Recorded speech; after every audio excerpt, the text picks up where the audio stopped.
All right, earlier today, the Attorney General Pam Bondi released phase one of the Epstein files. That's transparency. There are a lot of names in there. And Epstein was obviously a star chaser who wanted to hang out with people that are famous, people with money. So let me be very clear at the start here. And I said this on my radio show today. People, because they're in the Rolodex, they're on the list, does not mean they did anything wrong. On this show, and we have done it over and over again, we don't rush to judgment. We believe in the presumption of innocence. And I am appealing to people not to rush to judgment. Even though these names are now public information, there are names that I'm certain were not involved or knowledgeable of this. I could be certain of it. But the biggest story tonight is which documents are missing. This is the untold story. The Attorney General, Pam Bondi, sent the new FBI Director, Kash Patel, a fiery letter accusing the FBI, to be clear, not Kash at all, of withholding more documents, saying in part, quote, late yesterday, I learned from a source that the FBI field office in New York was in possession of thousands of pages of documents related to the investigation and indictment of Epstein. And while also writing to Kash, quote, when you and I spoke yesterday, you were just as surprised as I was to learn this new information. Now, before adding that by 8 a.m. tomorrow, the FBI will deliver the complete Epstein files to her office.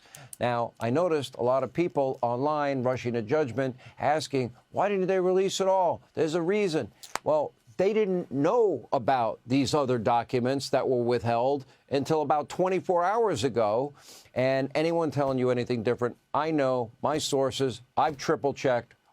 Those people would be wrong. Here with the reaction, Fox News legal analyst Greg Jarrett, civil rights criminal defense attorney David Schoen, who once represented Epstein. David, for that reason, I will start with you. I want to be clear. If people whose name might be in the guy's Rolodex, 254 alleged victims here that they've identified.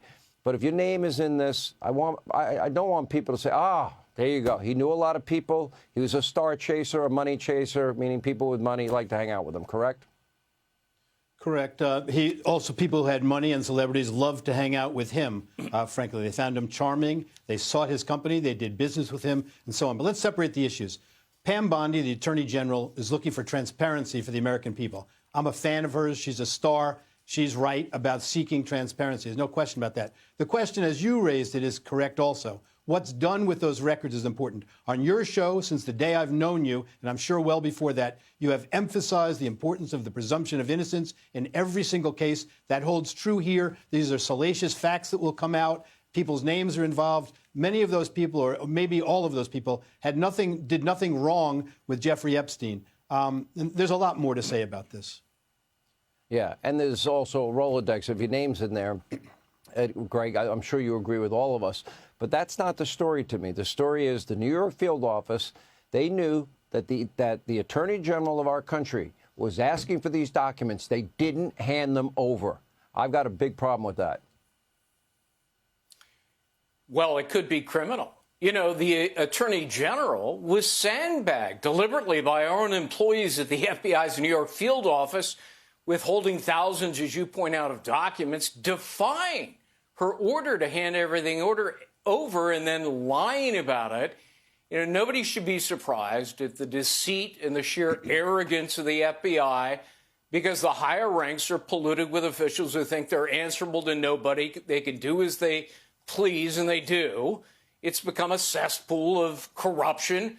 Started with Bob Mueller, accelerated under James Comey, and Chris Wray did nothing to resolve it. He covered it up. So, you know, Kash Patel has his work to cut out to purge the FBI, and I expect he will quickly identify and likely fire whomever committed this gross insubordination. And by the way, those people better be on the phone tonight to good criminal defense attorneys, because willfully concealing documents from the Attorney General, misrepresenting the truth, looks very much like obstruction of a federal agency.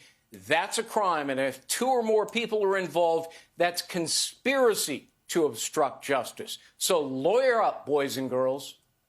Wow. What light can you shed on Jeffrey Epstein without violating attorney-client privilege? David Schoen. It's a very interesting question. One of the most interesting people I ever met. He called me about 10 years before he died just to ask a question about he was getting ready to go to jail, wanted some information. Remember, he was represented by a team of terrific lawyers, many of them, some of the biggest names in the country, for years. About a year before he died, he asked me to review their work. He was facing an action in Florida, and he was concerned. He asked me to review their papers. After he was arrested, he asked me to come to New York, and he hired me to, 9 days before he died, he hired me to take over his criminal case. He told me that I was the only person in the world he trusted with his life, so I took that very seriously as a badge of honor. He was a very interesting person. Yeah. Never got his day in court. All right.